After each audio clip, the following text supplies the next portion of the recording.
Hi there, you're listening to Unnatural Selection, the show about newsy type stuff and things. My name is George. My name is Tom. And my name is Adam. And with our powers combined, we are the full strength of Unnatural Selection. Make sure you visit us at our salubrious home on the web, unnaturalshow.com. Yeah. It's a Navy podcast. strength. It's cask strength. It's 60 a proof. Yeah, 100%. I just want to say words like proof. I don't fully even understand what it means when it comes to spirits, but Yeah, listen to one of these and you are not safe to get behind the wheel. Make sure you visit us at our salubrious home on the web, unnaturalshow.com, and follow us on all the bullshit social medias that have, do, or ever will exist at our handle at Unnatural Show, including places like YouTube and TikTok where people tell me how badly read I am. I don't know what you expected. Like, this new social media strategy, and you're like, guys, people are cunts online. I'm like, People are really George. mean. They're so mean to me. I don't know what you expected. You put you made your opinions more widely seen. What did you expect to happen? The amount of comments that open with, "Do you guys even read a fucking book?" It's a lot. It's a higher percentage than you would think. I am going to be freely admitted that I don't read many books. I read the headlines of the article and then I form opinions, just like most of the Australian populace. As exemplified by, how did you phrase it? I'm reading what? How did you say it? You're not reading any. I'm not reading. Not reading any books. I'm not reading any books. I'm not reading. See, I like to think my brother writes a lot of books, so I think that cancels out me not really reading any books. Oh, you're along for the ride? Because you guys not reading any books, but there's no contributed book output. So that's a deficit. Whilst for me, he puts out a lot of books, so me not reading any books, it kind of just equals at zero. You've been reading a lot of budget commentary this week, Tom? I'm carbon reading neutral, is what I'm saying. Mm-hmm. You're net negative. Yeah. We are a podcast about the news. I read books. Just putting it out there. George. Great. We know. We know. Right. NBA, ring the bell. It seems like they think I don't read books, so I just wanted to get that out there. You read books. I do read You read the books, and as a result of that, we are a podcast about the news, which sometimes strays into being funny. And starting off, real funny stuff to start off with. Someone tried to, I guess, assault the White House with a weapon again. Attempted siege. Yeah, no. One-man army, allegedly. We don't really know what happened too much, but just that there was a man that has walked up to a checkpoint near the White House. About a block away, yeah. And he, along with I think a bystander, were injured. The gunman later died. So unclear on very what's passive happening language. Yeah, he died. Later. Just happened to die of terminal cancer right there on the White House lawn. Got a really spicy cough. Yeah. He went home, opened his front door. There was a bucket above it, clocked him on the head. Yeah, it was kind of a tripped over a brick, Home Alone type situation. Yeah, presumably died from gunshot wounds. So I wonder if that has anything to do with the fact that the president has a historically low approval rating, which is just I'm sure it's because they love him. Yeah, I think it's yeah. We don't know, just for clarity, for legal reasons, we don't know what the motivations were. We don't really know much about what's happened. We're just saying that this is the reports that we are getting. It is breaking news, and I'm sure we'll know more next week. It did really show it. It was an interesting example this morning. I was just having breakfast with my parents, and I went, looking at my phone, shots fired at the White House. And we carried on with our breakfast. Yeah. That's the world that we live in at the moment, right? Like, normally you'd be like, can you imagine if we just saw a plane just crashed into the South Tower at the World Trade Center, and we were like, oh yeah, all right. Anyway, what are you on this afternoon? Oh, did you catch up with Steve? If we just all moved on. That's kind of the morning that I had with this news. The only little detail I found sort of interesting in it, because, as Adam said, they're still investigating this. There's not really anything like it was this person for this reasons, whatever. Was this little detail in the ABC reporting that came out pretty quick. I assume it must have, I believe it was announced by the Secret Service or the FBI or something like that, that the alleged shooter had previously been given all right, mate, just go away kind of order from the checkpoint. But it wasn't clear if it was earlier that day, or just that like, oh, we know this guy. Come on, mate. You always come up here. No, Like, this is fuck, Jeff. Come on, yeah, Jeff. fuck off, Jeff. Like, we No, told the you to go president's not a away. pedophile. Get Yeah, out of here, like- Jeff. You're crazy. Yeah, it Just just seemed because like his a best friend for decades was the Yeah. world's most notorious pedophile doesn't mean that he's a pedophile. Just because he's a convicted criminal, just because he's been found liable for rape in a court of law. Actually, now that I'm hearing it out loud, it does actually. I see where you're coming from, but you still need to move on. maybe Jeff has some good ideas.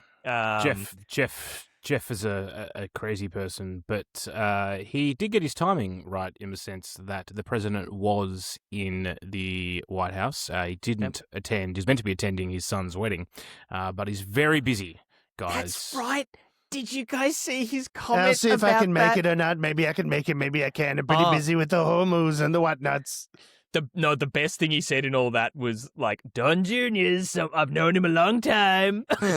since birth, you might Yeah, say. it's just like, I've known him a long time, but I don't think I'll be able to make it. Like, he's your fucking firstborn, you idiot. Yeah, it's Nice. definitely giving last season of Succession vibes where Logan Roy is not sure if he's going to be able to make it to his son Make it Connor's wedding. To Connor's wedding, yeah. The con heads are loving this. But yeah. he is very busy working on a deal for the Strait of Hormuz. What are you talking about? It's been largely negotiated, Adam. That's the pull quote. Largely negotiated. The Iranians aren't saying that. They're saying that they're negotiating a framework for They're end. close to arriving at the potential framework for a deal, which includes further negotiations, potentially. Great. So I love solved. being that many layers deep in a global economic catastrophe as well as large amounts of loss of life. So basically, Trump has said that a peace deal with Iran that would open the Strait of Hormuz has been largely negotiated, with details to be unveiled soon, and presumably to Donald Trump as well. Yeah. As soon as he can make them up. As soon as I can, take a shit at 5 a.m. in the morning and start tweeting them out, they'll be announced. Final aspects and details of the deal are currently being discussed and will be announced shortly, Mr. Trump wrote on Truth Social, his propaganda amplification piece of software. Now, so the apparent breakthrough, as apparent is doing a lot of heavy lifting there, came after Pakistan's Army Chief Field Marshal Asim Munir, a key messenger between the US and Iran, visited Tehran to meet with Iranian leaders earlier in the week. So there's no dispute that they are in some sort of talks, but it's essentially just finalizing a memorandum of understanding, which for anyone who's ever worked at a university, memorandum of understanding is basically a not deal that precedes a maybe deal. It's basically just a a way piece of for paper deal that breakers to make money in the process of making a deal. The lawyers win, basically. It's just is about what saying happens. we agree to keep talking about a thing. It's not binding. It's not It's it's deciding what kind of chips and dip are going to be at the real meeting. Yeah, exactly. Right. Yeah. Cool. So not a declaration of the war's end as though they're making it out to be, although they have said multiple times that this new operation is different to the original operation, and therefore that's how they get around the 60-day rule with Congress. It's like, no, we're not bombing at the moment, so the war's over. Start the timer now. New war, different war. It's called something new else. state of emergency. Yeah. Yeah. Look, the he's Iran been doing War this. will return in Doctor Strange 2 and the Multiverse of Madness. We're doing the next one. Different Trump- war, totally different. Trump has been doing this for years. He overstates the status. He's a bullshit of... artist, Adam. Just say he's a bullshit liar. artist. He talks, it's He's a liar. confabulation. Either Yeah. he's lying or he's full of shit or he's just making things up. He's bored of this, as has been publicly reported. Yes. I'm bored. And he Let's wants go to get run. Cuba instead. Yes, which we'll talk about in a second.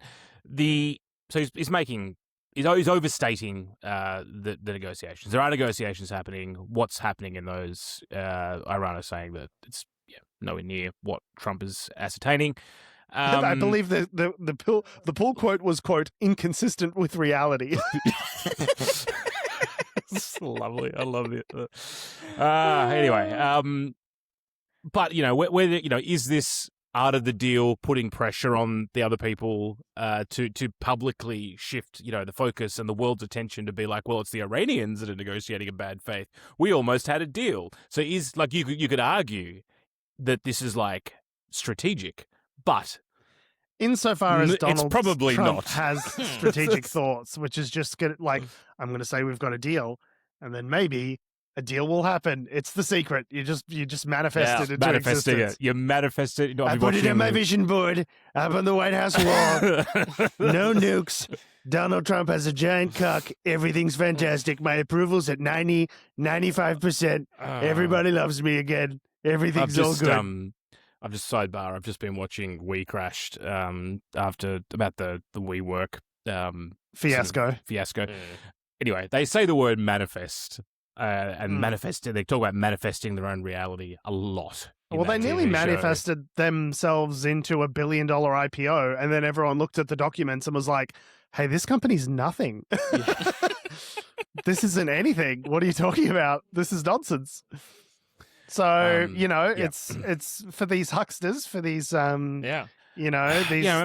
bullshit artists. This is how they operate. For Trump, it's worked. Like it's, to his credit. I don't know if it's his credit. For his luck. To his upside, it has made him president of the United States 2 times. So, like, maybe we're the fucking idiots, I guess. Who knows? I was going to say, it's to his credit, and it's to our deep, deep, deep shame. Yes. that his entire life has been lie-failing upwards.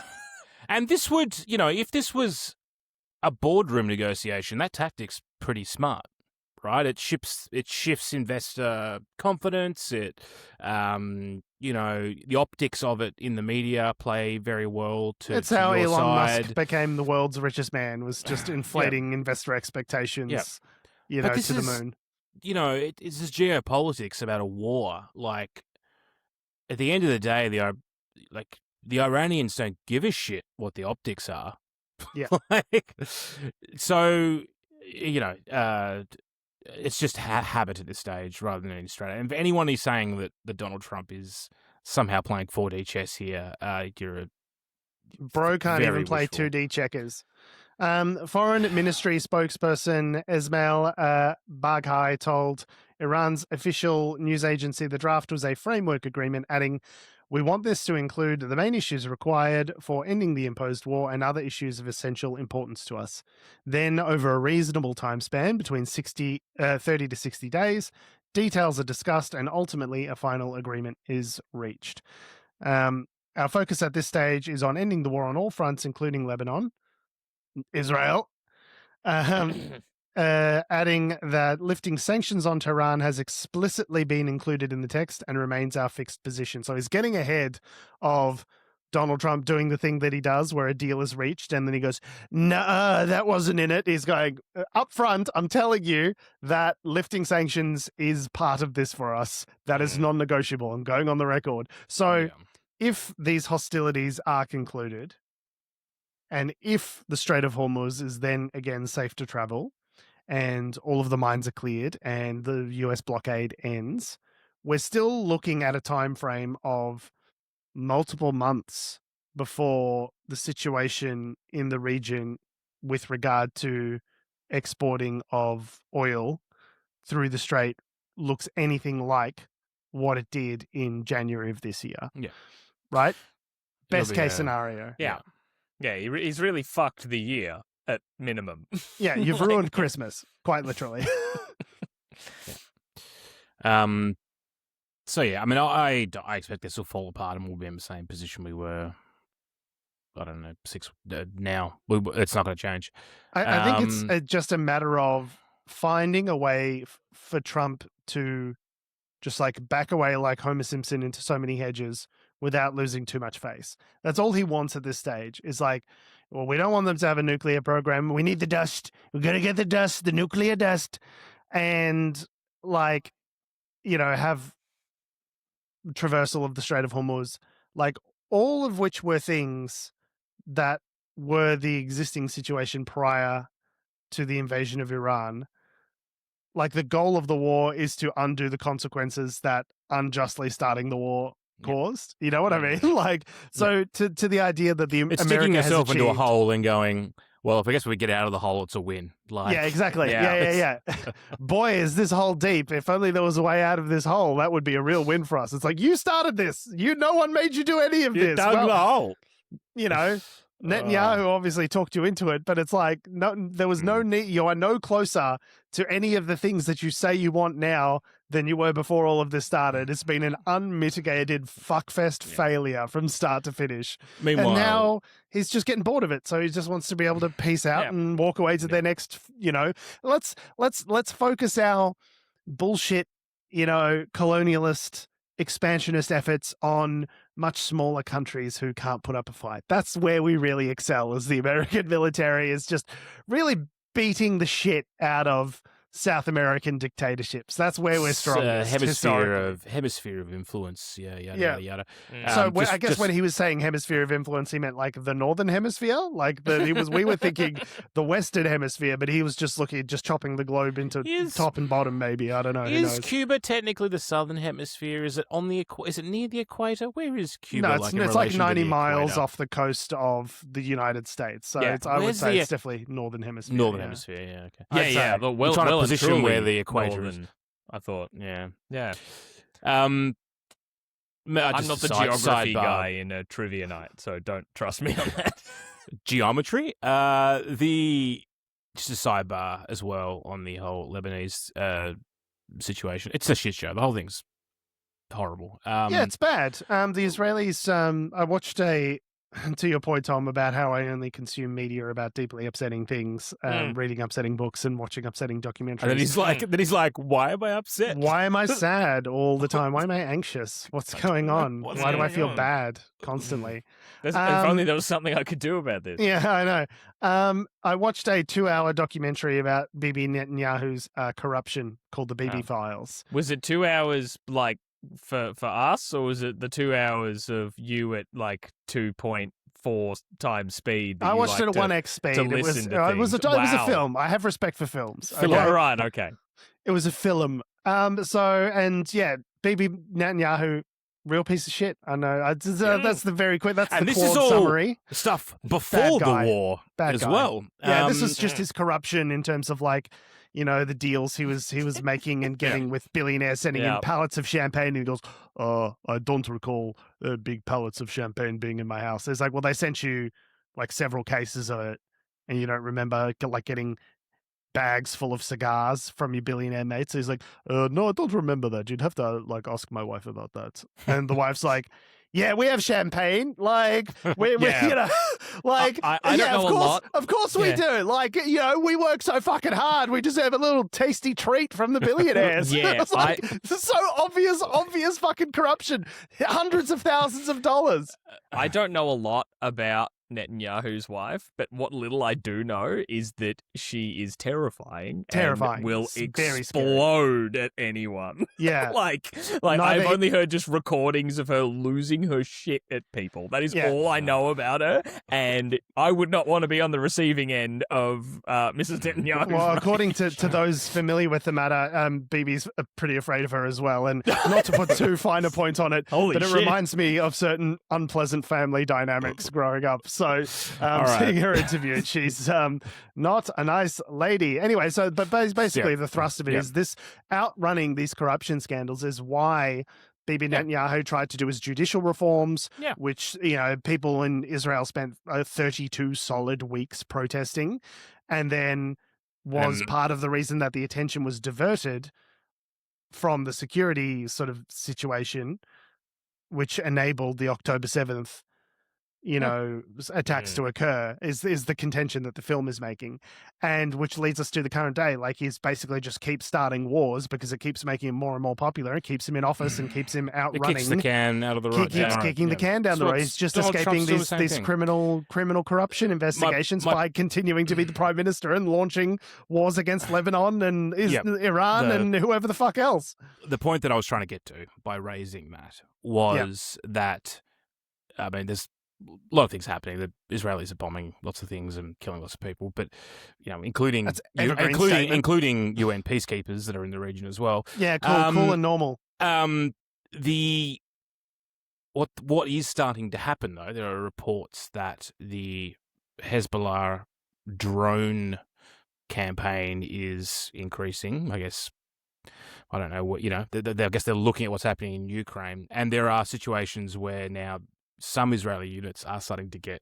from what I understand, it's partially bogged down in whatever they're trying to do. So I guess what I'm getting at here is that situation is developing, and I guess Netanyahu may find that he potentially may have bitten off more than he could chew with what he's trying to achieve from territorial gains. What is this, the consequences of my actions? Can't believe this. Now, it's early days, and of course, Israel could easily just pull back behind the border and go, well, we've done our job. We've kicked Hezbollah on the dick. We sure did it, guys. We achieved victory. And then maybe that won't do anything. But I guess it'll be interesting to see sort of if they are going for, as some reports have said, territorial expansion up to the Litani River, then... Well, if you listen to Mike Huckabee, they can have it all. For fun. They can have the whole Levant. They're entitled to it because of what the book said, because of the fairy tale book. They can have it all, according to Mike fucking Huckabee, ambassador.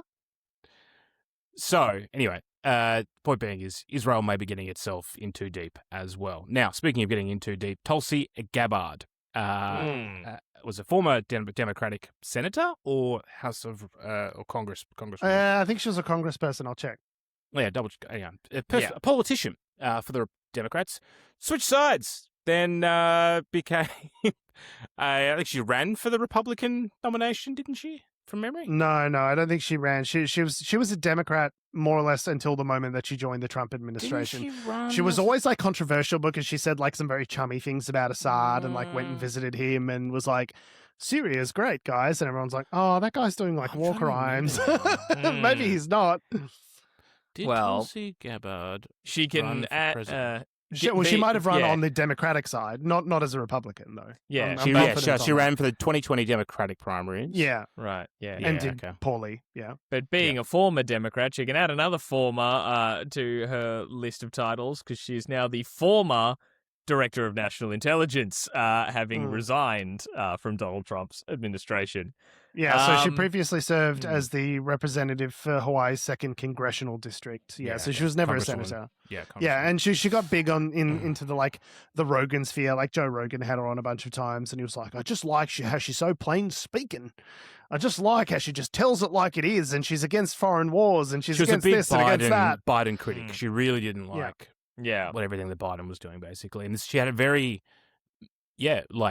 isolationist sort of viewpoint of let's not get involved in things. And tell me, how does that sort of comport with Trump's, sort of colonialist, expansionist, everything, everywhere, all at once, kind of all-out war efforts? I wonder how they once got you've along. smelled enough farts, George, everything just smells like air. Yeah. So I find it interesting, because she's resigned as the Director of National Intelligence. She has, and in the letter. The resignation letter and all that, like saying resigning to support her husband who's recently been diagnosed with bone cancer. So that's not great. That's brutal. But just adding this little comment, I cannot in good conscience ask him to face this fight alone while I continue in this demeaning and time-consuming post. It implies that she's been acting... Demanding. She meant demanding. That was a Freudian slip, Tom. She meant demeaning, but she said demanding. Yeah, that's true. I was more going to make the point. That implies that she's been working in good conscience up to this point. No, and we know that Tulsi Gabbard being the Director of National Intelligence for Donald Trump has been in good conscience this entire time. Everything up until now, perfect. But so what is responsibilities for people who may have just tuned in and they're like, what is the Director of National Intelligence? What are they? They are the head of national intelligence. The US has like an intelligence superstate. There's the CIA, NSA, like Homeland. There's all these spy agencies. And what happened after 9/11 was there was a review, I look at review, and they came together and they went, wait a minute, like none of these agencies are talking to each other. So we're going to put someone up the top who's going to not at all, but yes, they're not coordinating in the ways that we would like to prevent global terror networks from attacking us without, appropriate forewarning, right? We'll have someone at the top there who's like the boss of everything. She's managing these various intelligence services, making sure that they're communicating and then surfacing that information up to the president, right? Yeah. She's the top spy, basically, in the in the administration. Anyway, so you'd think that would be pretty important Sounds important. Yeah. The things It that the is. US is doing at the moment. She's been sort of apparently out of the loop on most things that have happened. Like, so, you know, she's been out on the outs with the Trump administration for some time. There was kind of like some oblique sort of criticism that she put together in a video Remember the Hiroshima about thing? him. Yeah, the video of the Yeah. Hiroshima video that we played, where she's like, some people think that they can escape nuclear war by going down into their bunkers. But breaking news, you're hearing it from Tulsi Gabbard's social media video first. Nuclear war is bad, kids, okay? And that, and along with, I guess, several other things, meant that she was on the outs with the Trump administration, has been for some time. And, you know, there were some indications that Trump was trying to sort of bring her back into the loop potentially with, you know, sort of having her investigate the domestic bullshit investigation into the 2020 election fraud where she was Let it go, man. involved. Let it go. Let it go. Let it go, man. They can't get you at this point. Like, just die in office like you're always going to with your big swollen cankles and your fucking heart disease. Just like, you know, you don't need to worry about this shit anymore. It's behind you. And so he sort of was, it seemed like she was trying to get back into his good graces by acting like investigating the 2020 fraud, Which, false by the way, claims was not actually a real something- thing. not something that she, like, should be doing. She's really meant to be focused on foreign Yeah. threats. And Like, the fact that she Yeah. was not in the room for like decisions around, you know, the Venezuela in, you know, sort of kidnapping of Nicolas Maduro, the fact that she was not in the room when the decision was made to go to war with Iran, the fact that she hasn't been involved in any meaningful way, as far as I can tell, with this whole Cuba blockade and the other foreignist, expansionist, interventionist wars of choice that America's been embarking on quietly in the background, in addition to this, suggests to me that she's being frozen out, and she's, you know, turns out being a stooge, as you said in the in the chat, Adam, being a stooge sucks, and and so she's going to stick around in the role until June 30. Hopefully, her husband's bone cancer, you know, just kind of stays still for a good 6 weeks, I guess. But yeah, I think it was a good as excuse as any to just yeet the fuck out of this crumbling, failing I mean, Trump to be honest, administration, right? like, yeah, if your husband is severely crook and you are doing a role where you are a stooge, like obviously, like she's obviously well off. Like, she's not hard for money. She's fine. Like, obviously, go and support your husband. Like, you know, you want to be with your family. Yeah. You don't want to be doing the stooge job. That's a natural choice. But it's yeah. I mean, she was one of the people when you know, out of the pool of bastards that is Trump's cabinet, she was perhaps the one person I was like, oh, she seems like she's somewhat rational. Like, she's not necessarily an ideologue. I love your relentless, Optimism. unbreakable I just thought optimism. she might be the adult in the room. Yeah. Adam, If you've there got- are no out of adults in the Hegseth, room. out of Hegseth, Huckabee, like all these other people, It's you know, morons all the way down. There are no Rubio. adults. I just thought maybe she would be the adult in the room to, like, God, give keep me a Hegseth glass in of whatever check. Adam's having every morning, because I could use a dose of that unrelenting do not optimism at all times. No, they're all fucking idiots. They're all stooges. So anyway, so that happened, and as you know, why is that important? Because the US has blockaded Cuba and are Yeah, potentially 'cause trying to do the things next with- foreign entanglement is right around the corner. Marco Rubio needs to really I- consult his doctor, because his erection has clearly lasted for more than 4 hours. Someone needs to pour cold water over that. Like, Yeah. Take a shower, my friend. take a shower. Lasted more than 4 wars. So on that note, this week, the U.S. Department of Justice has officially indicted Raúl Castro, the 94-year-old ex-president of Cuba. How old is he? 94. What is he? The ex-president? of Cuba? Ex-president of Cuba. Mm. Yeah, so this stems from a 1996 incident in which the Cuban military shot down 2 unarmed civilian planes operated by an organization called Brothers to the Rescue. And so what they've said is that, well, that was murder, and now we're going to charge you for it. Now, is this a predicate on which the US government is going to try and launch some kind of extraction type situation like they did with Nicolas Maduro, where he was indicted on, being the head of a drug cartel, and then sort of extract him. Maybe, who knows? But like as we said, he was defense minister at the time. He became president. He's now no longer the president. He's just an old man looking back on his life filled with regret. And to indict him, to arrest him, I don't know what real purpose that serves. Even if he is extracted and kidnapped in the way that they kidnapped Maduro, it's not going to affect the Cuban government. But alongside the blockade that the US is conducting in around the Strait of Hormuz with Iran, they've also concurrently, we've touched on it once or twice during the show, mentioned that they're also conducting a similar blockade around Cuba, to the extent to which Cuba's fuel reserves have gone to zero, nothing. They have no fuel left. Electricity is available intermittently 1 to 2 hours per day.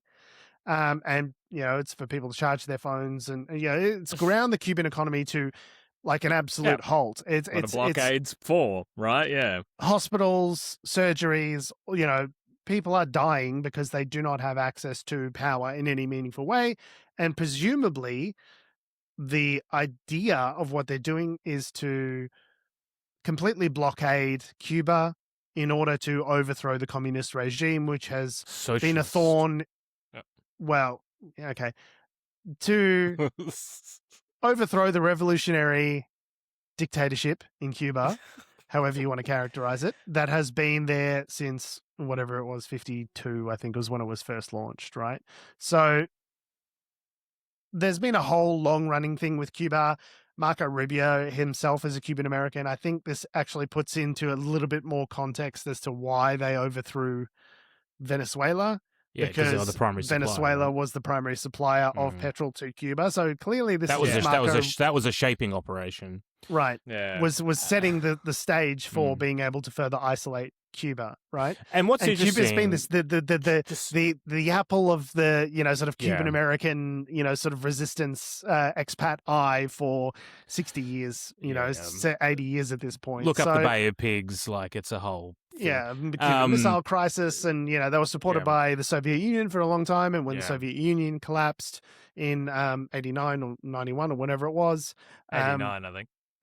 So that's when everything really started to sort of come apart at the seams for Cuba. But it's been a military dictatorship, so they've been able to hold on to power for some time.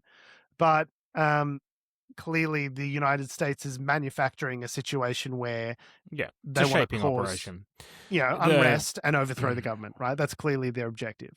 What's interesting was that Trump has ascertained with Venezuela that we're telling that we're in control, we're telling them what to do. And I mean, at least on the oil front, they have stopped, as you said, supplying oil to they've blockaded it, Cuba.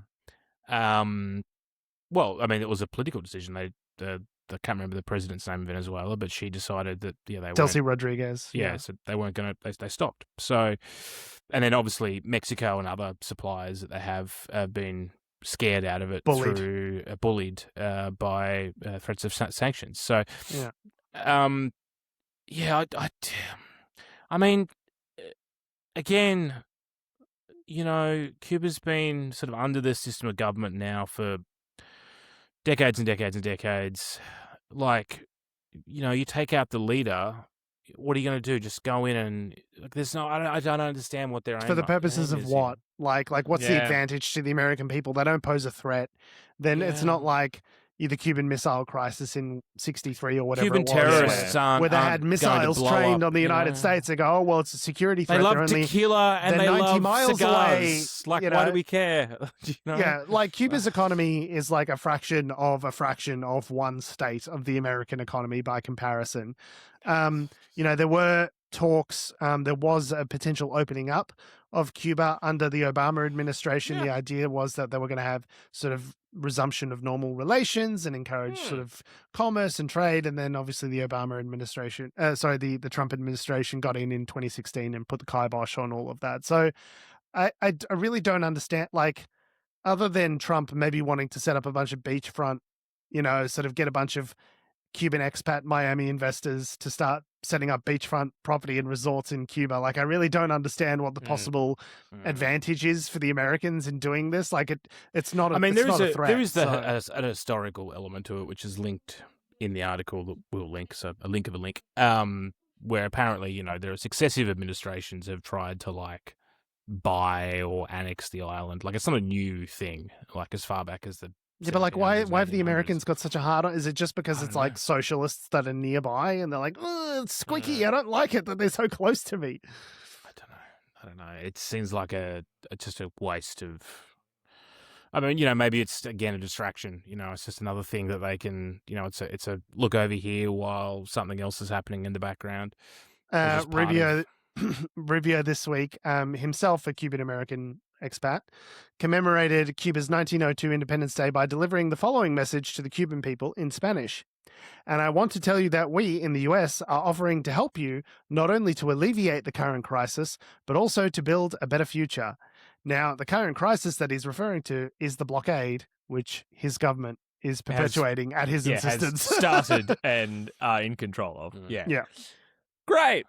Good one, It's Marco. wild.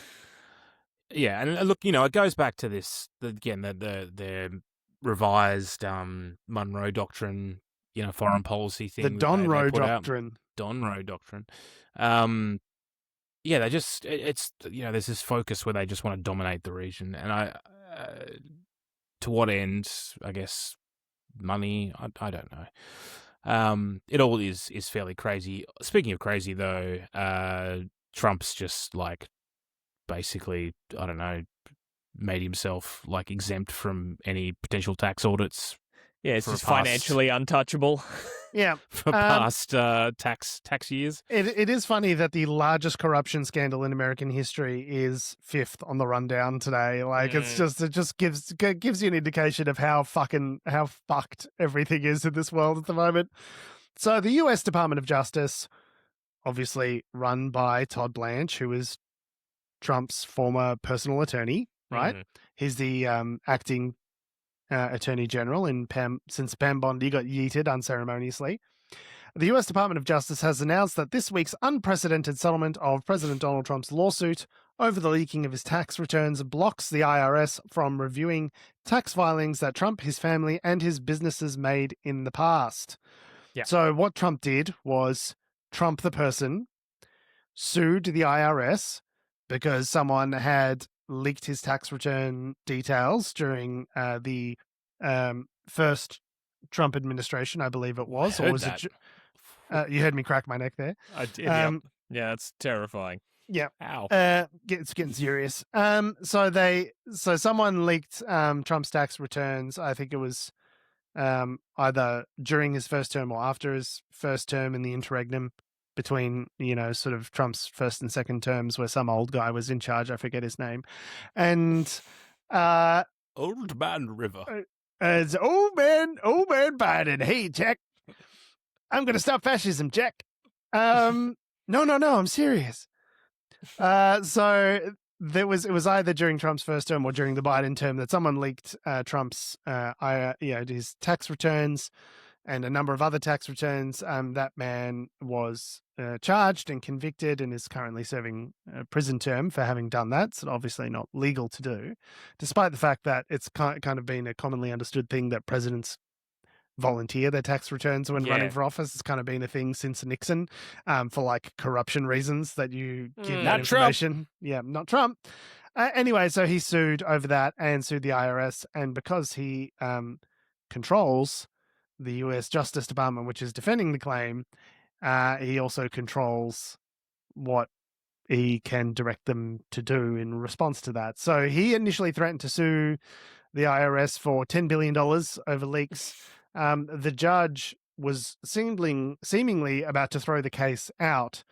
So the judge had basically asked each side of the dispute, both the Justice Department and Trump's attorneys, to put together briefs to explain how this is like a legitimate, sort of legal action that is being taken when Trump is both the plaintiff and the defendant. And, because like laws. Because that's the world we live in now. And prior to that, the Justice Department elected to settle the lawsuit with Trump for a value of, guess how much? Something with a B. $1.776 billion. 1776, baby! I've seen the documents! But that number's not going to him, George. That number's going into a fund. It's going into a fund. It's much worse. He said he was going to give it to charity, which he always says about these things. I'm going to give it to charity. Which charity? Incredible. And so what they've done is they've agreed to establish a 1776 anti-weaponization fund. I know, it's Tom's eyes of doing an Olympic level roll into the back of his skull. Hurts. And obviously, it just obviously complete horseshit. So they've agreed to settle out of court, and the judge can't stop it, I guess. Yeah. And they've established this anti-weaponization fund that would pay claims from, quote, those who suffered under weaponization and lawfare. And the idea is basically that Trump is going to use this as a slush fund to direct money at his supporters, some of whom, might launch requests for funding as a result of their participation and prosecution in the January 6th trials that occurred when people violently tried to overthrow the Capitol. So it's basically a way of Trump sending money direct. Not only will he... Kristi Noem's like, hey. hey. Well, what I would love is for like Jim Comey and other people who have been obviously victimized by lawfare from the Trump administration to turn around and go, yeah, can I have some of this? I'll have some of that money. Some of the, Jack Smith, all of the people who tried to prosecute Trump and have been, either attempted to be prosecuted or have been run out of their jobs. The FBI agents that were assigned to investigate, Donald Trump's, Russia, 2016 Russian election meddling stuff. All these people that have been victimized for Trump. I'd love it if they were the main beneficiaries of this fund. But somehow, I think, given that the Trump administration themselves are appointing 5 of the 6 members of this panel that will oversee to whom the funds are distributed, I don't think that it's likely to be the case. I think it's going to be January 6ers and Oath Keepers and other, Trump toadies and fuck-ups that are going to be getting this money. So Trump will not only pardon you if you go to jail for violently uprising and trying to steal an election for him, which you also get paid. By the way, yeah, you're also going to get money out of it as well, potentially, which is maybe the most corrupt thing that any president has ever done. Ever. 1.8 billion. 1.776 out of the 1776 thing is very important. Round up. Don't tread on me, okay?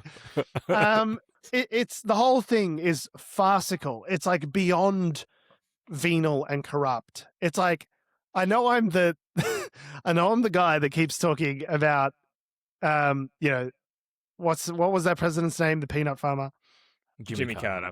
Jimmy Carter. I know I'm like the guy who always brings up Jimmy Carter when these things happen, but it's like. Jimmy Carter had to give up his peanut farm. Yes, we know. In case, just on the off chance that someone thought like Big Peanut might get to him. You know what I mean? There was also a report this week, which I forgot we didn't even put in the rundown, about how Trump is like actively insider trading on the information. He's done like 3,600 trades since he entered office the second time. Day 57, buys a bunch of shares in Dell Computers. Day 58, goes out and literally tells everyone to buy a Dell computer. Day 36, buys, shitloads of NVIDIA stock. Day 38, does some fucking AI deal to enrich NVIDIA. It is what's the opposite of like hidden corruption? It's like open source. It's available on the blockchain, open, obvious corruption. And this doesn't even register anymore. Yeah. We're just like, of course he's fucking corrupt. Of course he's gonna. So while it's corrupt, it isn't. What is emolument to me again? Don't worry about it. It's fine. It may not be illegal. So, especially if the president does it. Yeah, if the president does it, it's not illegal. That's what I learned from Frost Nixon, and I think what Trump learned as well. And he also can't be it can't be looked into. It's kind of on top of that. Because the Supreme Court has given him cover to say that anything he does in the course of his duties is not illegal. To be clear, the president is not allowed legally to profit from his role, right?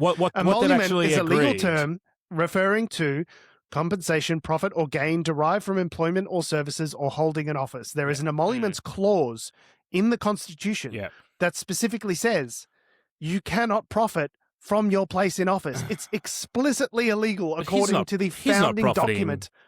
Other people are profiting. He's profiting. Yes. No, these are stock trades that Trump himself. We're talking about anyway. Don't try and make out like this is normal. This is a 5-alarm fire. This is the most corrupt administration in history. Yes. Okay? Democracy has failed. Tom, you're talking about that they can't go back. Yeah. That I think the thing that I think is crazy is just the little addendum onto the end of the settlement around that started this 1776 fund and all that. The Justice Department just added that they are forever barred and precluded from just going back and looking at anything that not only Trump himself has done, but his family or his businesses or anything like that in their tax returns for all of history. This is an addendum. He goes, it's just a sneaky little addendum. We just stole $2 billion. We can never do anything. We just stole $2 billion from the IRS. Also, no takesies backsies. Yeah. No, I'm like forever. If you forever. filed, I've got a license to crime now for the rest of my life now, Well, apparently. They can investigate any future tax returns. Yeah. Not the past ones. Which the IRS and the Justice Department qualified after Trump had sent that out. They're like, no, we're just talking about past crimes. This is totally normal and natural. No, except it's not. Except none of this is. Yeah, it's crazy. Because if they find out that he did something even more ludicrously corrupt in his tax returns at any point that would have got him in turbo jail before he became president, they have to be like, well, he's a king now, I guess. And it's interesting because so there's a couple of things. One, they're saying it's not illegal because the order was signed by Todd Blanche, not the president. So and remind me again. And who does Todd Blanche serve at the pleasure of? But it's his signature on Just the remind me? paperwork. Yeah, Some okay. guy called Donald Trump. I think not only does this violate both the spirit and the letter of the law, it actually takes the Constitution, rolls it up into a cylinder, and fucks it. It actually fucks the physical document that is the Constitution. Yum, yum, yum, yum, yum. Yeah. Sorry, this metaphor's just got me. I've completely lost what I was going to say. The parchment is really scratchy. I don't like it. What they're saying is that, like, I find it kind of wild that this whole thing can just get sort of, like, the fact that they can't go back and retroactively look at his tax records is based on effectively a contract. So it's a settlement agreement. Yeah, but it's an out of court settlement agreement. Yeah. So it's like this hasn't been decided by the Justice Department, by a court of law or anything. Yeah. No. Well, it's just the Justice Department agreed to it at the direction of, checks notes, Donald Trump. So anyway, it's one of these weird. It's one of these weird things. I guess it's I listened to a professor who was the ethics, czar during the Obama administration that said czar ethics, whatever the head honcho is, the ethics, sort of probably not a czar though. Yeah, it doesn't feel like. I feel the word czar. They use that word. They say czar for things in the US. I don't get it. The ethics guy, the emperor, at yes, the supreme ethics leader. Can I fucking get this story out? No. So I was listening. The deep irony of that. So I was listening to this ethics guy who worked in the Obama administration, and he was saying he gave guidance to Obama during his second term, I think, that he could not refinance his house because the appearance of, during the fallout of the global financial crisis, of Obama refinancing his house would be improper for him to undertake that action, right? And compare it to Donald Trump, who's just walking around the IRS going, what is that, a bag of money? I'll have that. Pop it in the back. The boot's open. Like, comparing the two is just like wild to me. Forget the Melania coin and the Trump coin and the Trump fucking NFT trading cards, the Trump watches, the Trump phones. There's people online angry. Where's my Trump phone? You guys said you were going to give me a Trump phone and you got my money. Where's my Trump phone? Trump phones are never coming, my friend. I hate to tell you. Like, it is just like the scale of graft and corruption, even compared to the first Trump administration, which was extremely corruption laden is just astounding. Like, I really do not think that we are emphasizing enough the looting of the treasury, that the absolute taxpayer dollars, taxpayer debt, taxpayer funded it's like debt, basically. Putin level corruption shit happening now, and democracy as I said, is dead. It's dead. It's died. It's dead. dead. Trump took a big steamy shit on its grave. It's gone. Oh, It's done. now we have this weird. I don't know what you do. It's not really democracy. It's a system where occasionally illiberal democracy is what it's called, where it's still nominally a democracy, but not really. I mean, you look at all the, the Democrats are 8 seats behind in terms of their redistricting fight across all of these different states trying to gerrymander their seats before the midterms sort of thing, and the Republicans have gerrymandered 8 more seats than the Democrats have at this exact point in time. The whole thing is a farce. It's ridiculous. It's a democracy in name only, right? The man is trying to make himself king. You don't build a fucking Arc de Trump and a $1 billion ballroom as a renter, okay? He's looking to not leave. Well, he wants legacy. That's the legacy of him being president for the rest of his natural life. That's what he wants. Well, if he dies within the next 2 years, then he will have been president for the rest of his natural life. Yes. And we're not even halfway through it, are we? We're oh, God. Oh, fuck no. No. We've still got more hell to come. I think he's going to kill me before he dies. I like the Stop amount of reading stress books, George. and anxiety that this is causing. Stop reading books. Stop reading books, Adam Direen, 2026. Michael Wolff, if he writes a book, don't read it. I was just about to read No! Fight about the latest election. No, don't read it. You'll cry. I think I'm going to read the one about Stoic philosophy instead, Marcus Aurelius. I think that might be a calming read. Just read a hot, dirty novel. I'm also reading A Feast for Crows. I'm still reading Game of Thrones and stuff. I read other things. No, you got to go. I read the things. I read How Nations Fail to get angry, and then I read A Feast for Crows to go to sleep. That's the progression.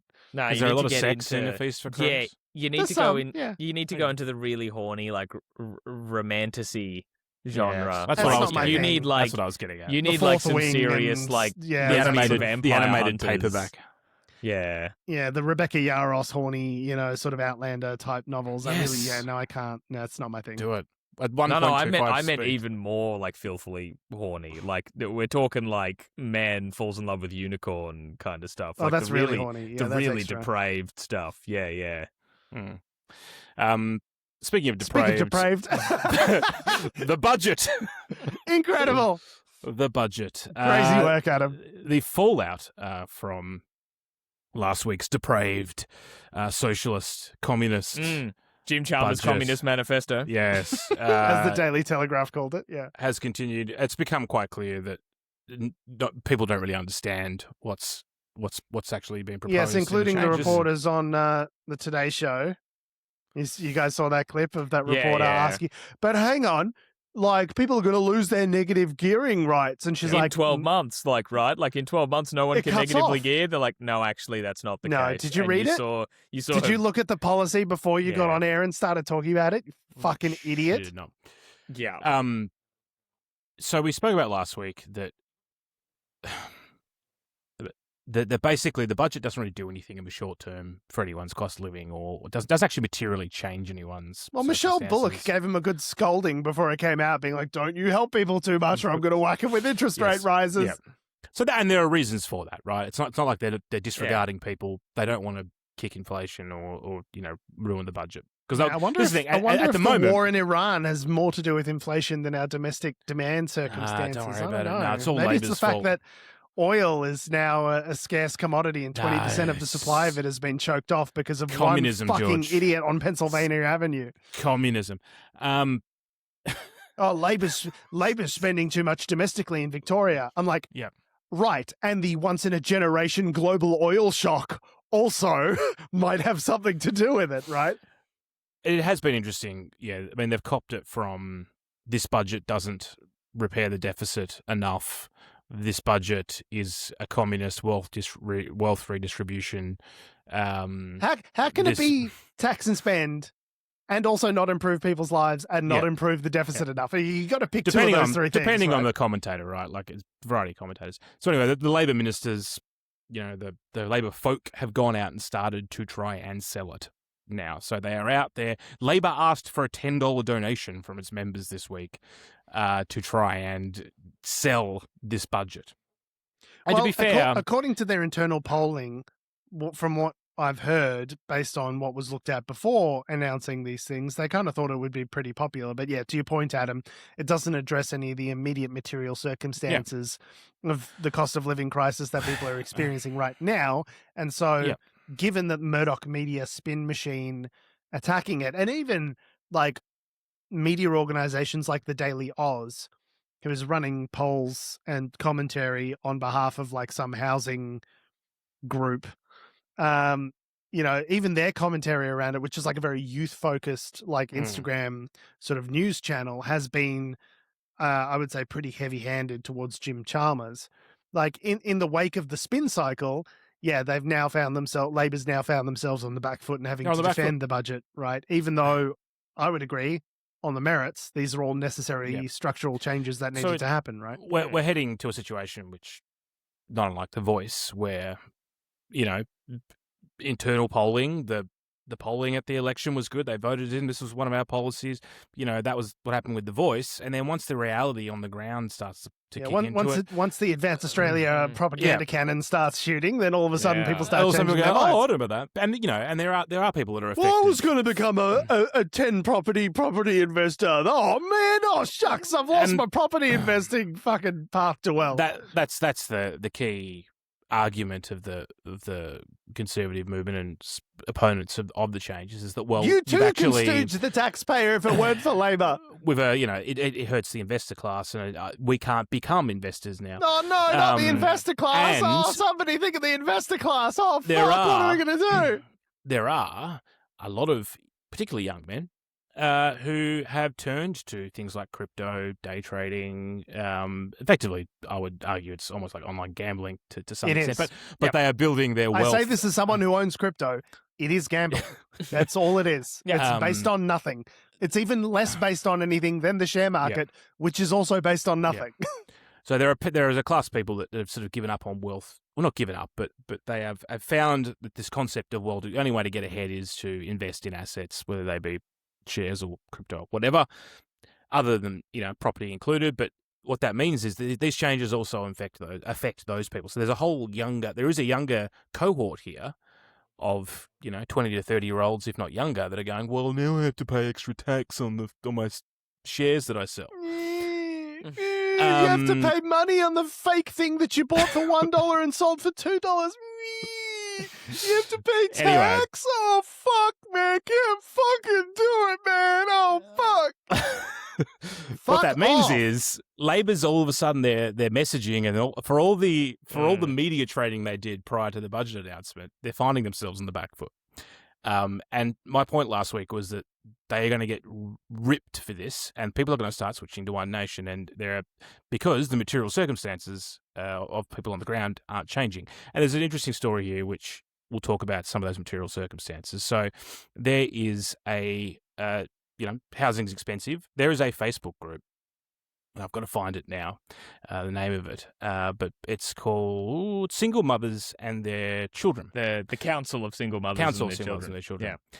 And it's basically a Facebook group for single mothers who are looking for places to live, basically, to come together and potentially to live in house sharing, flatmates, basically, with their kids. Communal housing arrangements with other single mothers. Yeah.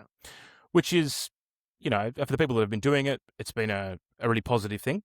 For the two families that were profiled in this one ABC story, it's been a positive situation. I think the headline, rather than single mums are seeking each other out and turning to shared housing and framing it as a good news story from the ABC, I would argue that the real story is cost of living crisis deepens and worsens to the extent that single mothers are forced to turn to communal living in order to make rent. Like that, it's the deeper structural problem, which the ABC is really not kind of addressing in this article, right? Yeah. And it talks about the higher rates of homelessness for single mothers and some of the structural problems, but then like frames house sharing as a solution, which it is very much not for most people. Like just an absolutely shit take from the ABC on this one, as far as I could tell. Nearly 1 in 3 single parents live in poverty. And of women are overwhelmingly represented, making up 85% of single parent families. So it used to be, even in families where there's a mother and a father, and the dad would go off and work. It's a single income household, right?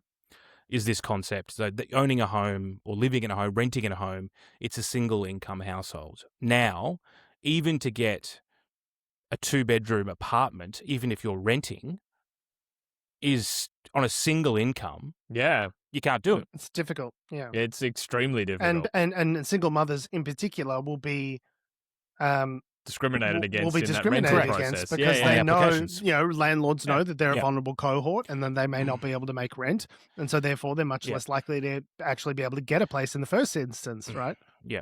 So this is the thing: is that this budget doesn't really change the situation on the ground in the short term, but you might argue, well, there's nothing you really can do in the short term. It does address the structural inequity.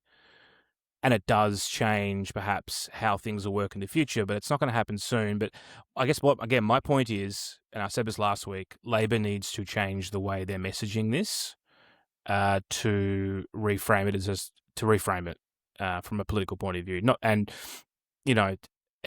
what we need to find are ways, governments, whether they be state or federal or local, need to find ways to support the situation on the ground, so to speak. And I don't know what the answer to that is, but it's probably not cutting $14 billion out of the NDIS. I reckon that's probably not part of it. No. Yeah, that crossover, I imagine, is also a very terrible circle of stuff of you, people who need NDIS funding, and also if you're a single mum who has a mothers disabled unable kid. Tom, you're in Sydney. The rentals in Sydney are broken. Like, if you were mental. Could you afford your apartment on a single income? What you're living at the moment? You'd have to be a pretty decently paying job. It's probably a thing of I could if I was just completely on baseline, not saving, not any of that. If you just had purely the and what if you had a kid? Coming in, have a kid? Oh, hell no. As have not had a kid myself, but as I understand, expensive. So adding that expense on top. Crazy. No, as a kid haver, I can tell you, even with both of you working, you're not saving a hell of a lot of money either, right? Yeah, so, not a chance. And so what this means is we have a situation where we have another article from the ABC here, where they've interviewed a lady by the name of Silvana Rota, and who looks like a great time. Silvana looks like fun, doesn't she? She's thought through it. She's got this dour grimace in the profile photo of her, and it's just Silvana's had enough. No muck around, no bloody muck around with Silvana. She not having the labour no more. And no, so thank you. She is the children of immigrants. She's a child, of an immigrant and I'm family. Italian and Greek, so I can do that. That's not racist because I did it. Okay, you guys can't do it. The reason why you're doing it is because let me tell you now, you she's can't from do this. Okay, I can do this accent. You can't do this. Okay, forget about it. But she's aware of all these problems, right? So it's not like she can see the problems on the ground, but her answer is, well, let's try one nation. No, Silvana, no. Oh boy. The Liberals, the coalition aren't working for me. Labor aren't working for me. Let's go to the third I would like to see what's behind door number 3. Did you even give the Greens a Google? Silvana, I've got news for you. No, the Greens, they're not real. I've got news for you, Silvana. One nation don't like us either, Silvana, okay? Because I tell you what, when they start lining people up, Silvana, we're on the list. Yeah. Okay? We're on the list. Tom and Adam are all on the fucking list. If you got a last name like Rota or Tsipos or Rajesh, I tell you what, you're on the fucking list. Yeah. You're not top on the list, but you're on the list. Okay? One nation is not the way to go, Silvana. I hate to tell you this. So the reason why the ABC are interviewing Silvana, obviously, is because One Nation's polling is going through the roof. They, obviously did very well in Farah. They did well in the South Australian. They did okay in the South Australian election. It's like they won Farah, and they prior to that had some serious gains in numbers in South Australia. Not enough to where do they are anything, now but the coalition. scarily. They are the They're opposition. making gains. To where they are believably potentially going to be the coalition in the future. Is it going to be like a trio coalition? Are the Nationals going to ditch the Liberals and go to One Nation? Yeah. Oh, boy. So the next election in Australia is the New South Wales state election. Or at least that's what I'm led to believe. I don't think there's another election before I this. feel I should know that. It's in a year or two. So Being a New South Welshman, it's in March of yeah. next year. Oh, great.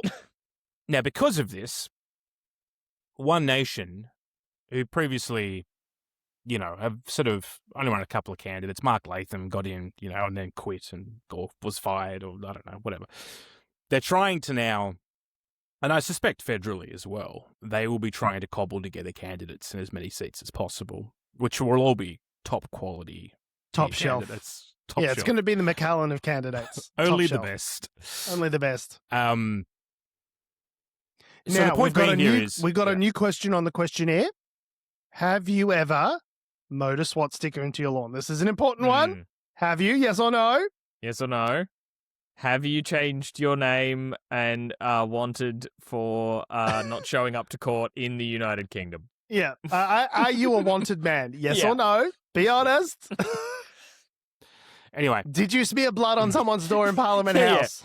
Yeah, did you do that? Be honest. We will not check, but we be won't honest. Check, but it will embarrass us about a week ahead of an election 3 months from now. So you got to be honest.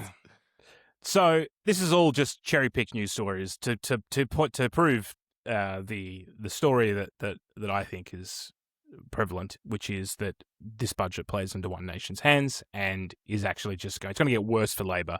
Not better. They wanted to expend political capital. Well, they're going to expend a lot of it to be able to get this to happen. Speaking of expending capital, Anthropic is paying SpaceX $15 billion a year to use their data center. Oh, to use their data center. I was going to say, does Claude need space? Claude in space! Is there something about the sheer, cosmos of space? Right, I was going to say, is there something about the sheer cosmos of space and time that Claude needs to run? No. I know data centers chew up a lot of water and electricity and all this other sort of stuff, but if you need, fucking to break general relativity just for, Claude Opus 4.7 to do anything at 15 times token usage, might I add. XAI is owned by SpaceX. Yes. The data centers that they are pumping money into, they're paying to use. Colossus 1 and Colossus 2, which are Elon Musk's centers. There's actually a great a podcast series on search engine about the establishment of these Colossus data centers and the community around it and their sort of response to all of it and how quickly it was all sort of cobbled together and sort of rammed through, so I think there's been a lot of consternation around these Colossus data centers that are, and when we say Colossus, they are legitimately fucking gigantic, huge, cities that he's essentially building to create these, in the form of a data center to power this AI build out, both for Grok and I guess, XAI, SpaceX, all this sort of shit that he's doing. So basically what Anthropic has done is they're paying $1.25 billion per month. A month. Through to May 2029 to get access to this compute. And you'll know if you've been on the Claude subreddit, as I have been, there's been a lot of people whinging in recent months. There were a bunch of changes that got pushed through to Claude in terms of sort of restricting people's usage, new session limits and token limit, and people saying that their token usage was getting chewed up too quickly, and then issues with they said, we pushed through some changes and that's what was causing your tokens to be chewed up too quickly and we've reverted those changes, but people still felt that after that it was still worse than what it had been previously, and the kinds of changes that they were making around not allowing Claude to reason too much in its internal sort of... It seemed like, to my mind, it's pretty obvious that Anthropic is compute limited, right? They just haven't got, for the subscriber base and for all these people that are using the Claude product and they're using it to generate, generate growth inference. is outstripping their ability to supply. Subscriber growth is outpacing their ability to actually service this growth. And you've got the Opus models and now the Mythos model, which we'll talk about in a sec, which would be even more token hungry. So, and they're prioritizing, or it seems like they're prioritizing enterprise over individual subscribers. And there was some talk about whether they were going to include Claude Code in the commercial pro plans that they've got out there, because obviously that's very usage intensive, right? So there's been clearly they're compute limited to some degree. And then obviously that's why on the announcement of this, Anthropic turned around and said, we're doubling your usage limits. Right, because now we've got access to all this compute. So clearly they've been fighting this sort of like battle, right? Tom, you have opinions. We're running low on compute. Oh, Jesus, not enough for the amount of people. What can we do? Oh, maybe it's because you told everyone to fucking shove AI into fucking everything, you fucking morons. Solve all your problems with a large language model. It can do anything. Tell your kids to kill themselves. Do your accounting. Like, do it. Like, fuck reckless abandon. Safeguards don't know her. Like, let's just shove it into everything. But now we can't compute it enough. So let's give Elon Musk more money. Counterpoint. Do you use Claude? Have you used the Claude extension in Excel? It's pretty good. I'm sure it's great. And maybe for things in Excel or in software development, like I've used it in software development. It's pretty handy. Yeah. But then there's people being like, oh, but do you really love me, waifu? And it's like, yes, I do. And I'm like, using great. it as a therapist or whatever. Yeah, there's a bunch of dog shit. My Starbucks barista needs to fucking find out how to make a frappuccino by talking to Claude about it rather than knowing it. Like, Jesus Christ. The timing of this is interesting on a couple of fronts. The first one, they're paying SpaceX. SpaceX is about to IPO. It's going to IPO. Oh boy. For according to the headline, which I've just been blocked on because I haven't got the subscription to it, but the headline is pay for 2.5. Pay for news, you piece of shit. I know, I'm a cuck. 2.5 trillion with a T. I've seen estimates between 1 and 2 trillion for this initial public offering. That's a wide margin. Trillion. It's a margin of about $1 trillion. $1 trillion. Yeah. That is... To clarify, it took Apple 40 years or something to become the first $1 trillion company, and they're just going to open at a trill. Just a hard trill. Their revenue's only like $18 billion a year or something. Yeah, I was going to say, how... I've said many times on this show, I don't understand the funny money, but Tom, I think you understand it just fine. I think you find it as hype. This is hype. Fucking SpaceX. I think a lot of the what Tesla... are they profiting? I know. The Tesla guys are jumping ship. A lot of it is, Tesla is so overvalued as a company. You look at the price to earnings ratio of Tesla, one car company, which does a small percentage of the cars created and sold in the United States versus the rest of the American car industry, and it like dwarfs it by orders of magnitude, worth more than Ford, all of these other, major motor companies that have been around for decades that turn out more cars, sell more cars. Like Tesla is worth orders of magnitude more than all of these other companies put together. It is a valuation that is based on vibes at this point. And I think a lot of people are realizing that what Tesla would need to do in order to actually realize the gains of all this investor money that's poured in, vastly outstrip any company's ability to do anything. Yeah. And so I think to Adam's point, a lot of these investors are going, oh, okay, well, SpaceX is the new thing and that'll be the new frontier. That's where we're going. We love Elon. Let's go to the next Elon project. Because I bought a bunch of Tesla shares in 2012 and now I'm a millionaire. So obviously the man can do no wrong, right? He's created a lot of value on paper for people that buy his shares. If there is one thing that Elon is good at, it is hyping his fucking products, right? And there is only one thing. And there may only be one thing. Cool. He's not a good dad. He's a real piece of shit. Seems like he's a fucking neo-Nazi. So white supremacist bullshit that he keeps posting all the time. So he may only be good at one thing, and that's hyping up his bullshit companies. Now, will there be a comeuppance where everything comes crashing down? I don't know. People think that AI is a bubble, but if you look at Anthropic and OpenAI's revenues, they are demonstrating real, massive, fast revenue growth month over month, year over year, over the last couple of years, to the extent to which you could start to see where these look like real businesses. It doesn't seem like the sort of thing. Then they're hitting the compute limits. They're hitting compute, yes, and there are all these difficulties with the build out and all this sort of stuff. But what I'm saying is, I think for the doomers that are saying, "Oh, the AI bubble's just about to pop and it's not looking like that. Like these are legitimately now, and in Anthropic's case, multi-billion-dollar companies with real demonstrated revenue growth, right? So it's harder. It's getting harder and harder to make the case that it's built on fluff and bullshit when you see this kind of adoption, subscription growth, revenue growth. Like it starts to become a real company. SpaceX can't be like that's the thing though, is that I don't understand how SpaceX can. They might just pivot to becoming a fucking compute provider. If in the gold rush, the people that make the most money are the ones who sell shovels, right? Allbirds, the shoe company, right? I've got a pair of Allbirds sitting in my closet somewhere. The Natural Shoe Company has pivoted to becoming a data center provider. They announced it like a month and a half ago. That's a hell of a pivot, right? Because there's gold in them there hills, and that's where they're headed. They're headed to sell shovels, right? Do you think maybe the next like if everyone needs data centers which require power, is the next gold rush the power providers that sell the power to the data centers? It's actually funny that you say that, because a lot of the interviews that I've been hearing on Bloomberg, this is 3-6 months ago, were asking this exact question.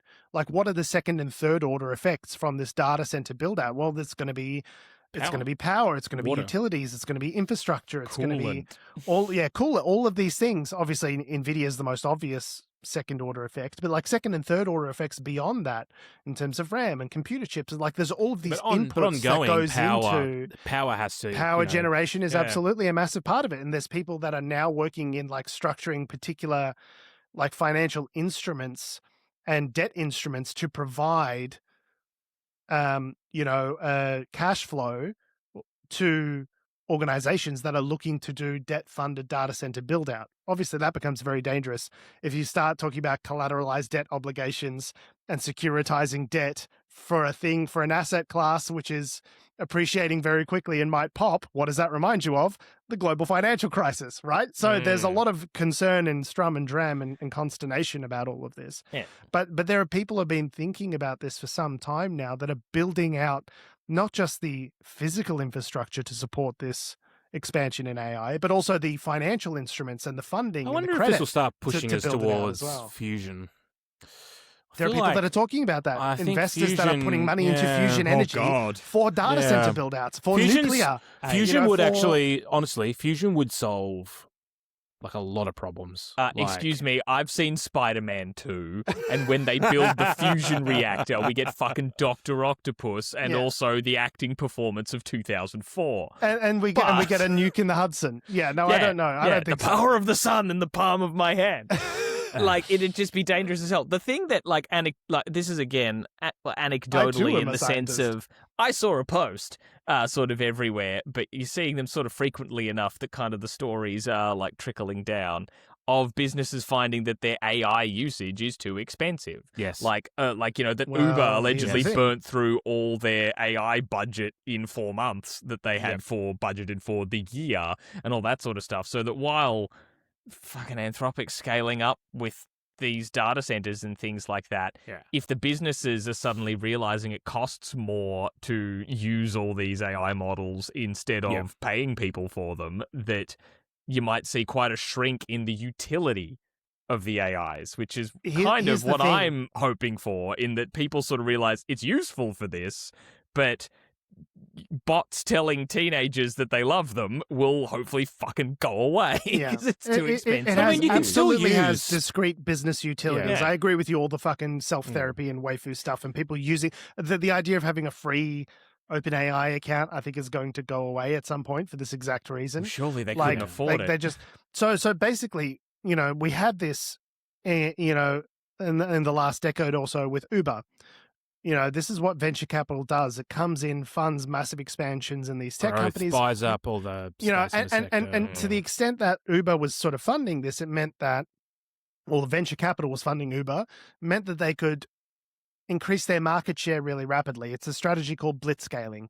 You get a bunch of venture capital, you create a product, you penetrate into a market deeply, you maybe even take a loss because you can burn investor money in the meantime while you do it. It's and not then making any money at the start. Once you've captured enough of the market, then you really start to crank up the rates because now you've got market share, you've got a moat around you, right? And this is people why have fear of change. They don't want to change. They'll just stick with you because they can. And they'll stick with you because that's what Uber, it's more expensive than just calling the pizza shop and getting a delivery, but it's all in the app. It's super easy. I've got the Uber One account now. Like it's I've changed my behavior. I've changed my behavior. Adapt to this. And so now I'm embedded. Right. Yeah. And then they can slowly and shitify the product and turn it up and make it more expensive and extract more profit out of you and actually start to return a profit. This is why Uber and other services like this are referred to in the last decade as the millennial lifestyle subsidy. Basically, we were all getting cheap Uber Eats for the last decade because VC was funding this, they were running it at a loss, in order to facilitate this blitzscaling strategy. And now it's embedded. Now it's a profitable business because they can crank up the rates. They've captured the market. This is just kind of the nature of subscription businesses, right? To a certain extent, backed by venture capital. I could absolutely Adobe's see a been doing scenario. it for years, Netflix. Netflix, exactly. Perfect example. I could absolutely see a scenario where Anthropic and OpenAI and Google all turn around and say, actually, as of tomorrow, our tokens are twice as expensive. Because if you are replacing workers with AI, people have to go with it because they've got no option. Right. Say that does happen. If you can get rid of 10 employees, right? What is the value of that to you as the business? It's the cost of those 10 employees minus $1. If it is $1 more efficient for you to get rid of 10 employees, which cost you $1 million to hire those 10 employees. If your Anthropic subscription is $995,000, it's still worth it. You're still $5,000 better off as a business, right? So the economics of this are going to change, I think, to my mind, going forward, because these large AI companies are going to see if they are really providing the value of tens of thousands of dollars worth of employment hours. Well, they'd be entitled to charge. Yes, there's competition, but if you can reliably execute a strategy that halves your workforce, and it costs you, say, a quarter of what your workforce used to cost, well, then you're still ahead, right? That's the but until doing that means that all those people you just laid off now can't afford to buy your product, and therefore you have fewer customers. Because that's why they're focusing on enterprise. But they're not really interested in the pro plan. The pro plan that I meant just generally. I meant Anthropic. not Anthropic, to the business that is now using Claude instead of employees. Those people they've fired now can't get work because everyone's doing We're this. We're making a lot of assumptions here. We're assuming that that's how it's going to play out. I personally am not actually convinced there's going to be massive job losses. I think it's going to be very. I think it's just going to be turbulent. I think we don't know how it's going to land because, again, we don't know what the competition factor is going to be. We know there's a couple of major players, but there's open source models and there's other things open source models. I run an open source large language model on my computer, which costs me $0. Right. So there are other alternatives. They're not quite as good as the cutting edge frontier models, and they're slower and there's more expensive. Sort of take longer to run and all that sort of stuff because I'm doing it locally. But where Quen and some of these other open source models, Llama, and where these are at now is where Anthropic was like 9 months ago. And I can run it locally on my computer for $0, right? So I do think there are those two competing things of say it does replace every job in the market. It only needs to do so for the $1 less than the cost of all those jobs. But then you've also got this open source thing, which is kind of trailing by 6 or 9 months. That might be catching up to it pretty far. If I can run Opus 4.7 level coding locally on my machine for $0, then all of a sudden, Anthropic's value proposition ceases to exist, right? Finish my point, which was that there's those factors, plus risk aversion, plus change management, 100%. plus onboarding and the cost of physically doing the thing that you want to change. So all these things it's not a clear picture as to how this is going to land, and as to how these various companies, with all the money that's being poured in, are actually going to function in the long term. Yes, Netflix, was the unicorn of streaming, but now there's 10 other apps that are doing the same thing. Yeah. And, they're, I don't know what their market share is like, actually, to be fair, but I imagine still substantial, but it's not what it was 5 years ago, right? Like their subscriber growth has slowed significantly. That's why they're cranking up the rates, right? So anyway, there's a ceiling to where these companies in organizational change and implementing these things. And as you say, to your point, Adam, training and changing behavior. And I think the idea that some magic model's just going to drop tomorrow that negates all of work, I just don't see it happening because to implement these things and to train them and use, I think AI's got incredible discrete use cases in specific areas of business for specific purposes if used in the right way. That's a lot of qualifiers right there. That is in between that and it's going to replace all jobs tomorrow if the magic model comes out. It's just not going to happen, right? So people still need to do things in the economy. They still need to buy services. You still need to get your coffee. You still need to someone needs to come and take the bins. None of that physical world stuff goes away, even if a couple of few discrete industries stop growing as fast as they otherwise might have grown or peter out. This is the constant state of the economy is change, right? So there will be other jobs built on new AI shit that we haven't even conceived of yet that will exist in 5 years, right? Speaking of, the economy and different ways of doing things, selling Pokemon cards is now, or has been for a while, really, to be fair, a quite a lucrative little venture. If you're, we could just all get into Pokemon card trading, I guess, when everything goes tits up. What is value? I wish my mum had not thrown out my shiny Charizard. I reckon she threw out my Pokemon card. She goes, no, I never would have thrown out your Pokemon cards. Where did they go then, Grace? Where are they? Yeah. Could be sitting on a house deposit on those Pokemon cards. I never would have thrown out your shiny cardboard bullshit. Already you didn't seem to think they were very good now, did you? Sounds like someone threw them out. I had a shiny Charizard. Okay? You could be a millionaire. But I'm not. During the pandemic, who was it? PewDiePie or whoever it was sold his Pikachu for $22 million. Logan Paul, one of the other shithead internet personalities. They just blur into blonde. I was getting my racist white internet personalities mixed up with one another. I was mixing up my white supremacist gamer shithead American. Yeah. Anyway. So for people that have been living under a rock, Pokemon cards are worth quite a lot. No one played. Who knows how to play the Pokemon card trading game? No one. I think I knew in the late 90s. Yeah, when I was in at 99, school, I knew how to play it. I also knew how to play Magic the Gathering, but I've made way for other information like, how much money is coming out of the NDIS, for example. That's the kind of information that takes up space in my brain nowadays. Tom, could you play the Pokemon cards trading game if you were thrown it in front of you? Could you pick it up and run with it? Could I pick it up and run with it? Well, I don't know. Improvising skills could come in handy. I could make up the game that I'm playing with enough confidence that it sounds like I know what I'm doing, but just like Donald Trump. Absolutely no idea how to play Pokemon cards. I reckon it's mana cards, and then you have each turn you play a card, and then you got to have enough mana to utilize one of the abilities. The point you're getting at me already. There's water cards. There's fire cards. And if you want to use the super breath from Charizard, you got to have 4 fire cards out. So it's a strategic. It's fun. I think we've given George another special interest. Quick, no, Adam, that's get us out of here. Get us out of here. I'm out of the Pokemon card game. I'm out. I have been out since the fucking early 2000s. The point being is, it started off as a game, but they are literally just trading cards at this point in time, really, for all intents and purposes. And organised. Well, when I say organised crime in general, people that are organised or unorganised have cottoned on to this to the point where in Melbourne,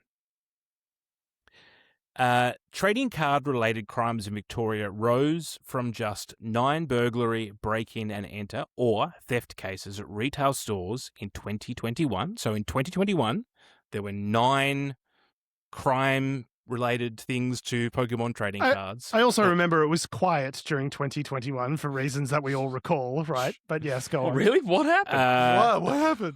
In 2025, it is 1 a week. Yep. So we're hitting a good 52 now. So people are cottoning on to the value of it, and they're hitting up a lot of these retail, like, hobby shop owners, going in, if they're an easy target, I guess, smashing the front door. Smash and grab. There's some Smash and footage in grab, one of grab the articles cards. here. It looks like a jewelry heist. They're going in, Yeah, they've got literally. a bat, they're smashing it, smash, take all the cards, put them in a bucket, you run them out to the car, I'll keep smashing. Like, Well, yeah, it's like a jewelry store, similar smash and grab. to the appeal of, like, I was about to say the appeal of robbing a jewelry store, but they are small and valuable. Like, right, Yes. you're not hawking like giant gold bullion or something out of places. Like, these are small things that you can smash and get out. But also, unlike a jewelry store, your no guy serial running numbers, a there's hobby shop. Probably it's not Fort Knox, because you're not expecting, like, I'm not a target for an organized, like, crime. You haven't got Rolexes and then you put them, you close the You window have- and then you put them in the safe, or, little like, it's not. rectangles of cardboard sitting on a desk. You know what, though? To my mind, still worth more than cryptocurrency, because at the end of the day, You've actually got a thing. you pay $1,000 and you actually have a card at the end of it. Unlike cryptocurrency, where you just see a number on a screen. At least you have a fucking shiny Charizard card at the end of it. These the are blockchain. fungible tokens, and Very they are fungible. great. So now it's at the point now where these local small businesses are basically locking these cards up like they're jewelry. Yeah, like they're taking the Rolexes out of the window on Collins Street. That's what's happening now, because you have to. Insane. Yeah. Is it because it's like peak nostalgia now? Like, there's an article here about nostalgia why sells. Pokemon cards are popular again. It's because our generation are now sufficiently advanced enough in age that it's like the things from our youth are now like nostalgia culture, and we can buy some jewelry, buy a nice ring or something. Like, don't invest in gold. Like, why are we? The fact that a Pokemon card, when we talk about value, like, I know value is just the number that we put to things. And Careful, however Adam. much You're someone straying is- into NBA territory. I here. understand the Yeah, value go is on. just whatever we feel. It's our Whatever feelings. someone is willing to pay for. I There you know, go. I know this, but there is no utility in Pokemon cards. So how is there utility in fucking Bitcoin? Bitcoin is blockchain, and there is Oh, utility. it's in blockchain. There is Okay, utility. I didn't realize it was blockchain. Thanks, Adam. There That is fully explains utility. everything now. No There utility, is utility in Pokemon in cards. crypto as a concept, right? A Which Pokemon is card what? doesn't. It just the Explain utility, the utility is of crypto we for me play the quickly. game that no one knows how to play. People know how to play. It's like anything. Yeah. Like, to all extent, to a certain extent, this is all Dutch tulip crisis, right?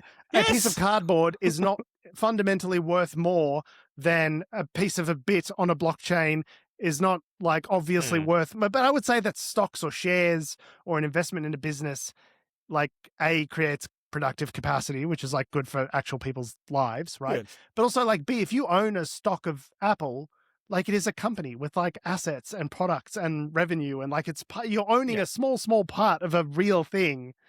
Whereas, like, I kind of feel like all of these other speculative instruments, be it blockchain, be it fucking shiny Charizard thing is cards, it's all fucking Dutch tulip crisis. It is worth what someone else is willing to pay for it, as Tom said. When But also, nothing has fundamental value. Like, even that Apple share fundamental is based utility. on what people think people in the future would be willing to pay for that thing. Like, And there are also things that were like the very companies that produced like Pokemon cards, Magic the Gathering cards, like all that sort of stuff. Oh, yeah. Like artificial scarcity, like they have drop rates of more valuable stuff to make it. God, you could go on forever about this sort of stuff, because then And create- Pokemon, you've by the just way, identified the as, central flaw at the center of capitalism with that, which is that value and price are essentially completely decoupled and everything is meaningless. Congratulations. Pokemon, by the way, welcome is to like- the resistance. Is the largest, like, media franchise or like merchandising franchise or something? definitely up there. Yeah, it's one of the in the world. largest brands in the world. Yeah, Like something crazy. I was listening to a thing on Behind the Bastards where they were talking about how at that year's Comic-Con, all the manga stuff, or Pokemon and Capcom and Bandai Namco and all this stuff was like outpacing in terms of like the size and the presence at this con was like much bigger than like Marvel and DC and like all these traditional publishing houses for this kind of sort of comic book media that's been out there in the past. These are massive multinational organizations now, right? Pokemon being one of those brands, right? And we've got along with Hello Kitty. Yeah. We've got Bubba in the chat saying scalpers are wrecking it for us players. And that's the net. Yeah, I was going to say, if you do want to use the utility of the card, which is to play the game, it gets harder for you because you can't get the cards because people are just scalping them. Yeah, it's the real get in line thing. Like, so many industries have been ruined by that. Like, remember, when the PlayStation 5 was coming out in 2020, and in the middle of a resources shortage and supply shocks from COVID and everything. So the only way to get a PS5 was from scalpers doing it. And same with PC parts and RAM right now, and sneakers and concert tickets but this is what any area which has speculated, any area where you see growth like this attracts speculators, attracts scalpers, attract people trying to make money off using the sort of greater idiot theory. I bought it for $1,000. Maybe some idiot is an even bigger idiot than me will buy it for $1,001, right? But that's what speculation is to a certain degree. Like, the closer you get to realizing that, as Tom said, money is kind of inherently meaningless. It's all just numbers. It's the value that we ascribe to things at the end of the day. And I think where this kind of becomes more well, at least I think among more rational sort of thinking people, not like the fucking crypto bro dickheads, but comparing Pokemon cards and sneakers and all this sort of stuff compared to blockchain sort of things, is that these are also areas of passion for people. They can only get away and raise have the values of these. Scalpers only work because there's People more care than the about drive of I like playing Pokemon. There's I like playing Pokemon cards. I'll play a game. Like if George busted out his kit and said, "Do you want to have a round?" I'd be like, "Oh, I'll give it a go." But then there'd be people who are like, "I fucking love Pokemon cards. I'm really passionate about it. Or I fucking love my sneakers. I love my Air Jordans, my X, Y, and Z." Workshop, and you can capitalize on that. Games Workshop's another great example. Just this. I have a passion for tabletop wargaming, and so then when something is rare, people will see, because you like it, it's something you like on this miserable planet in the middle of your crazy, awful existence. Between death, taxes, and all the things in between, this is one thing you like, and I'm gonna make you suffer to get it. You fucking piece of shit. I hate scalpers, man. I agree, but what we're coming back around to is the central problem of demand. When there's demand for a thing, no matter what that thing is, that thing could be useful or fundamentally useless. When there's more demand than there is supply, the price of things go up. We're also circling back to the thing we talked about last week, which is investors in housing and how that has changed from a commodity, a single, a shelter. That has now transformed to an instrument of speculation. Whenever something turns into an instrument of speculation where people can make money on it, it kind of ruins that thing, which is why Dutch people in the late 1600s were paying the equivalent of a house deposit for a bunch of tulips. And then all of a sudden they realized tulips are just flowers, so we can grow them here. It's no big deal. And the market collapsed. And this is just kind of the natural boom-bust cycle of capitalism. I think just inherent in the system to a certain degree. For them to make it fair, I think I should be able to go up to an auction and just be like, "Here's a Black Lotus. Give me the house." What's a Black Lotus? That is one of the most valued cards in Magic the Gathering. All right. I think we've lost the plot. On that note, we have been, we are, and we always will be Unnatural Selection. Thank you for listening to our feature-length episode. Make sure you follow us at our salubrious home on the web, unnaturalshow.com. Make sure you follow us on all the bullshit social medias that have, do, or ever will exist at our handle at Unnatural Show. That's Facebook, Twitter, YouTube, Instagram, and mother flippin' TikTok. Make sure you follow me on TikTok and Instagram at Jorge Tsipos. You can follow me on Threads at Tom.Heath. And you can follow me down as the Labor campaign officer. I'll be giving them some unsolicited advice on how to sell a budget. Yeah, you and everyone else, mate. Thanks for listening, guys. Love your faces. We'll see you next week. See, Adam, they could probably fund the budget if they sell all their Pokemon cards. Oh, they're taxable. Those are taxable events. I'm sure, Jim. If you sell a Pokemon card for a profit, you got to pay your CGT on that one, okay, mate? But only half of the CG, of the CGT until next year. So sell them now. Sell those Pokemon cards now. Crash the market.